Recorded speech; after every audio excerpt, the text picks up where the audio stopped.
Ratusan mahasiswa di Provinsi Aceh menyerbu tempat penampungan sementara lebih dari 100 pengungsi Rohingya, Rabu tanggal 27 Desember tahun 2023, memaksa mereka untuk meninggalkan tempat tersebut sebagai bentuk penolakan terbaru terhadap minoritas Myanmar yang teraniaya itu.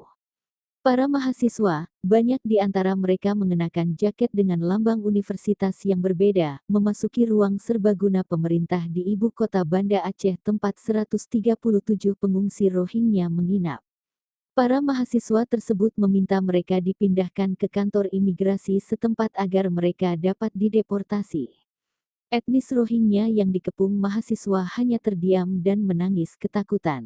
Sebagian bahkan terlihat meminta ampun. Petugas dari kepolisian dan Satpol PP tak mampu membendung massa yang jumlahnya sekitar 500-an orang. Mahasiswa yang melakukan aksi tersebut berasal dari kampus Al-Wasliyah, Universitas Abul Yatama dan Bina Bangsa Get Sempena. Mereka mengaku menolak Rohingya karena tingkah laku yang UNHCR, selaku Badan Pengungsi Perserikatan Bangsa-Bangsa, mengeluarkan rilis resmi mereka untuk menanggapi demonstrasi yang dilancarkan di salah satu lokasi penampungan pengungsi Rohingya di Aceh pada Rabu tanggal 27 Desember tahun 2023. Badan Pengungsi PBB itu mengatakan bahwa peristiwa ini telah membuat pengungsi Rohingya trauma dan ketakutan.